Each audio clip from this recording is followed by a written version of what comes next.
Was the Word, and the Word was God, and the Word was God. And the same was in the beginning with God. All things were made by him, and without him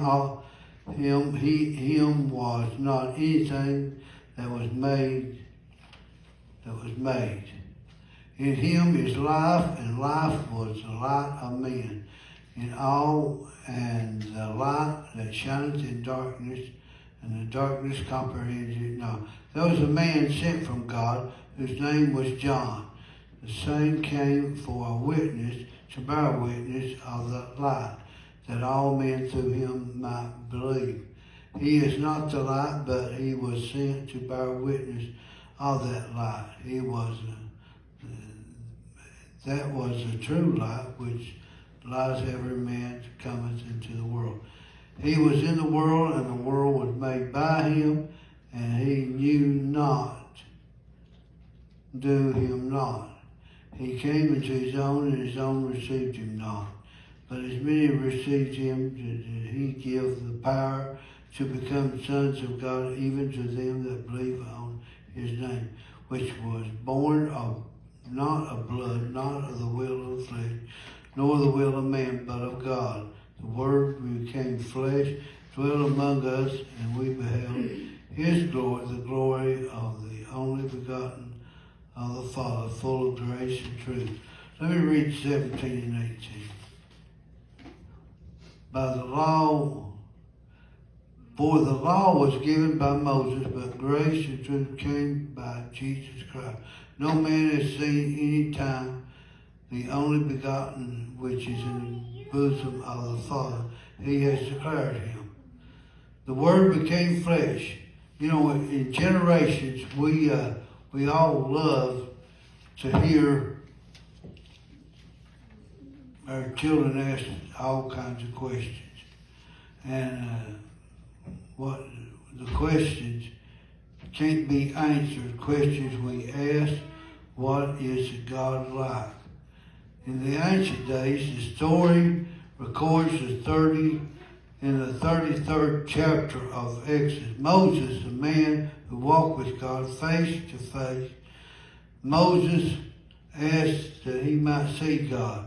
And the Lord said to Moses, Moses, in the cleft of the rock I will place you and cover you with my hands, and I will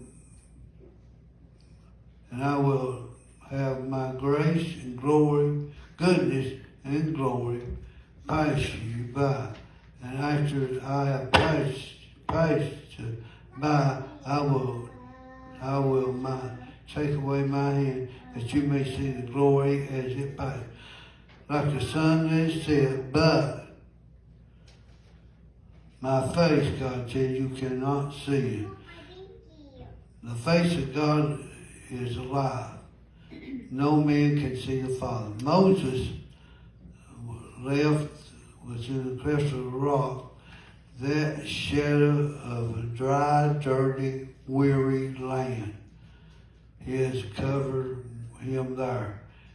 But with his grace and his love sheltered him there with his hands.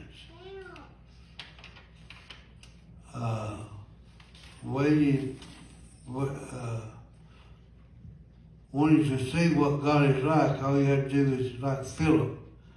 Philip said, Lord, show us the Father, and it was sufficient for us. And God replied, For he has seen me, has seen the Father.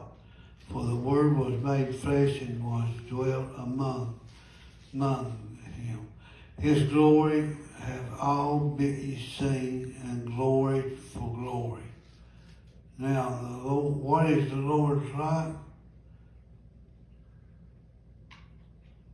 We read in the book of Revelation the whole experience presented of the Lord Jesus Christ. What is he like? At first, God, the God in heaven, always the sovereignty of the universe, who is above his creation. When he saw among men was form of fashion like a little baby. God changed himself to a little baby. Something little. We think of something big, always big, always big, bigness about God. We want God to be big, and God is not always big. He's come in the form of a little baby, and we have to remember that. Out of the great universe, out of this planet, out of all of the creation brought by the mighty hand of God, the heart of God is with his people, with us, created in the image to think through the very word, to speak it to him in prayer and to give his life to long. Time to get up. Sorry. It's all right. It normally don't get service, so I don't never cut it off, but apparently AT&T's doing something right today. That's all right. We think of some things that are big, and think of things that are little. Jesus came as a poor baby in the world of love a baby. Everybody in the world loves a baby. The daughter of Pharaoh opened the little ark and saw the little baby, and the baby wept, and her heart was moved with compassion to love the little child and keep it for her in her home forever. These great stories, there are great stories in literature about this. We see the story of a rough woodsman. In Canada, they had cut the trees down. They built homes. They hadn't seen their wives in months. And they said it was going to bring them to there. And when they did, one of them said, we'll bring a big band to get it all going, where everybody know it. We got there, they started a band, and one of the women brought up a baby. She had a baby, and the baby began to cry.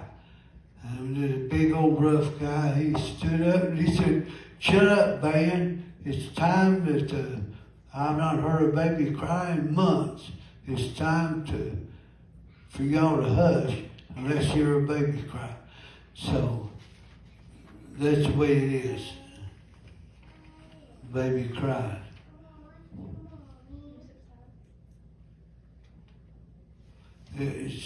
I seen one time in a book of the Colosseums over in Rome. They had herded the children of Israel and put them in a group out there, and they turned in lions and to go out and kill them. There's one man after they had done killed all the other people. There's one man stood, and as he stood there, he fed off the wolf with the big fangs and everything. Finally ripped him up, and come to find out what he was defending was a baby. So, baby, the Word became flesh and dwelt among us, born in a manger. That's Jesus. Born poor.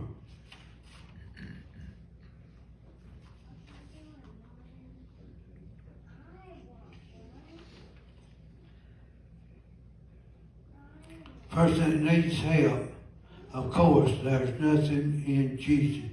Person that doesn't need help, there's nothing in Jesus. If one never tries, there's no message in Jesus. To others, we're going to get the phone. That's your wife's phone now.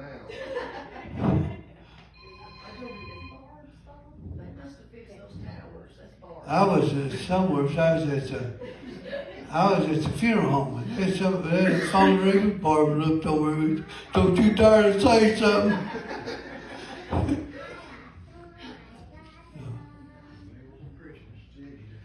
But that's the way things are.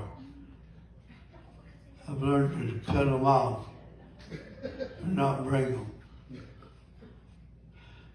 We never had phones when I grew up. We just had one. You know what a parking lot was? There was about 5 or 6 people on it. And you had to wait until somebody got off the phone to get to the phone. Now, all they do, everybody's got a phone. That phone does everything. Pictures and everything. But it's those that never felt sorrow, never cried, never hurt deep inside, they don't need Jesus. Jesus is for those that need help. And help He gives us.